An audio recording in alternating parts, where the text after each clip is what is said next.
When it rains, it pours. We have no shortage of companies making skeletons right now. DorkLair!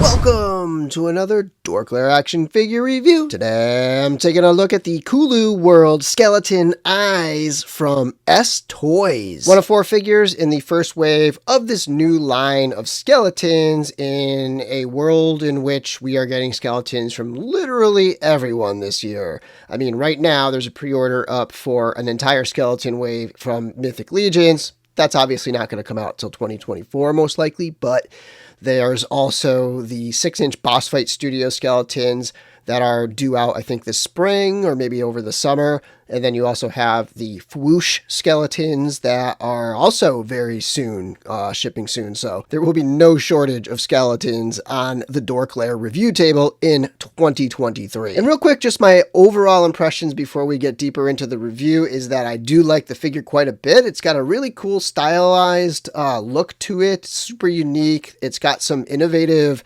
features in terms of articulation and assembly and stuff like that some of the other companies are doing. So yeah, pretty cool figure. Let's get into this review. All right, zooming in for a close-up of the KULU World Eyes skeleton with that third eye socket, hence the name Eyes, I guess, right? And you've got the articulated jaw with the fangs over here. So this very stylized head sculpt going on. We've got these shoulder pauldrons with their own skulls on there. The torso is somewhat hollow on the inside, but the ribs are not separate. I think there's a inner sculpt there just to give it some stability with the production so that it's not, squishy and fragile and all that. But here's a look at the arms. You have those double jointed elbows.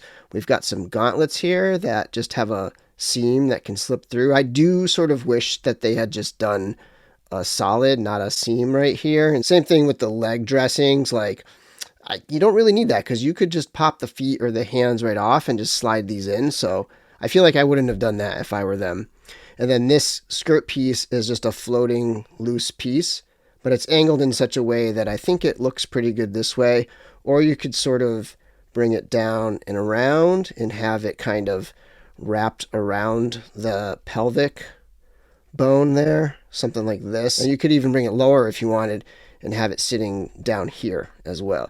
This is nice and stable, like it's not going to move around down there, but I just feel like visually that might feel a little bit too low. I don't know. Tell me what you think. Do you prefer it down here or sitting up here? I personally like it up here, even though it's kind of more of a pain to work with because it's always flopping around. Some nice little paint details in the pelvic bone and down into the legs. And again, these dressings, fur sort of leg wraps here, and the little skeleton feet right there. Overall, a very cool, stylized looking, exaggerated type of skeleton. Next, let's get a look at Eyes next to a few other figures. First up, here he is next to a couple Mythic Legions figures. On the left is Tibius with the custom Eric Miller baseball head sculpt, and on the right is a standard 2.0 Mythic Legion skeleton builder. I think it fits right in, just right in between these two figures in terms of scale. And then here we have a couple larger sized Skull Boys. On the left is the Storm Collectibles Golden Axe skeleton. This is the one from the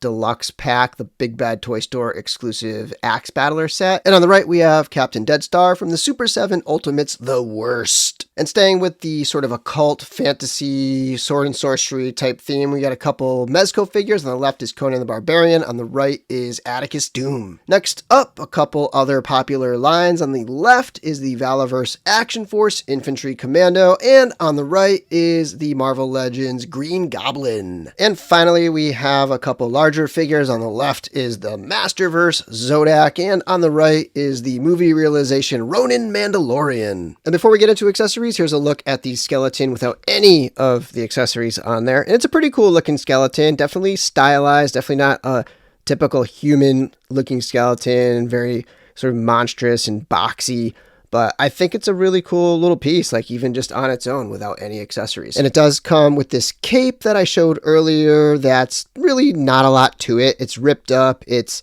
weathered, it's got a little bit of paint work, but there's no wiring or anything like that. Very simple cape, and it uses the same kind of system as Mythic Legions with the 2 holes and the shoulder pauldrons peg in to secure the cape. And then here's a quick look at the belt. There's a little bit of detail in the buckle and some wash and shading on the fabric. It is a very plasticky kind of feel to it, attached right there with that one piece. And I have been popping a leg off to get this on. I'm not sure if that's the proper way to do it, but that's how I've been doing it, and it works just fine. You got the two gauntlets that have a slit, and they can just wrap right around, also made out of soft plastic. And the same thing with the lower leg dressings that have sort of this fur, grassy kind of look to them. And then here's a close-up of the shoulder pauldron. And there's some nice little details here. Like all these little skulls are just slightly different from each other.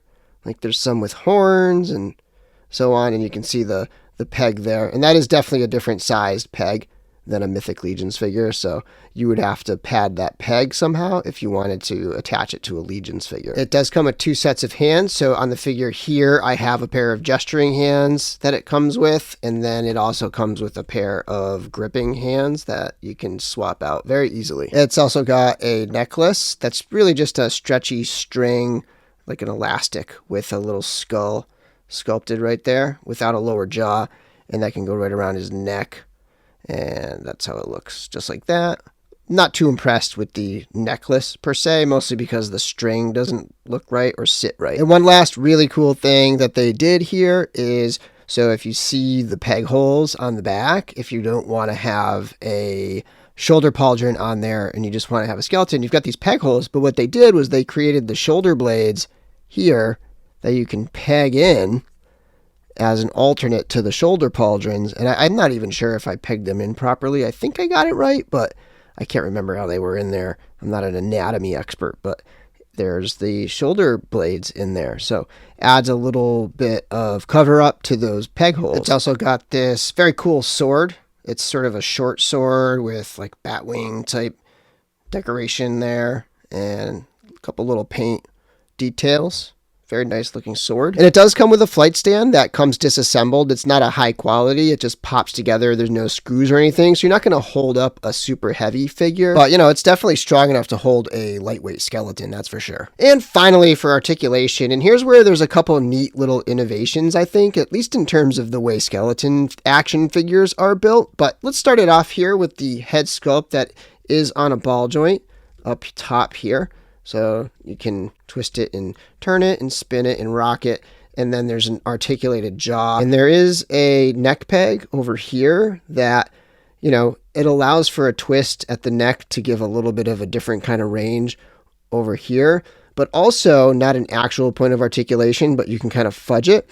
You could sort of half peg it in and have it at some slightly different angles if you wanted. So there's that option as well. Shoulder has a swivel and a hinge and a twist at the top of the arm, so really no limitations there. And then a double joint at the elbow, which is really neat because I feel like I don't see a lot of skeletons with that, and there's literally no more range. You can't possibly get more range than this figure has at the elbow. And then another innovation is that the spine between the base of the rib cage and the top of the pelvis is a wired piece. Like that is a bendy piece right there. That is not joints. That's a bendy wire type thing right there. And it holds a pose pretty well. And at the base, it does have a twist. So you can definitely do some side to side crunching and action poses. And that allows for a lot of range. I don't know how durable something like that is. You know, it's like a rubbery piece covering a wire, but I don't know. I think it's going to be fine. Same joints at the hips as the arms. So you have that swivel, hinge, twist,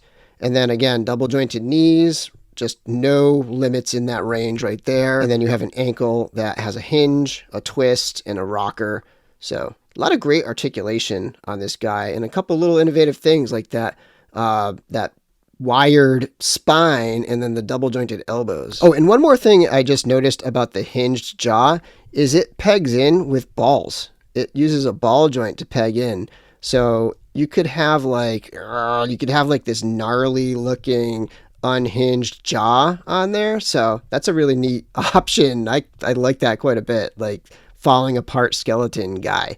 Anyway, thanks for watching my video, and until next time, may the force be with you.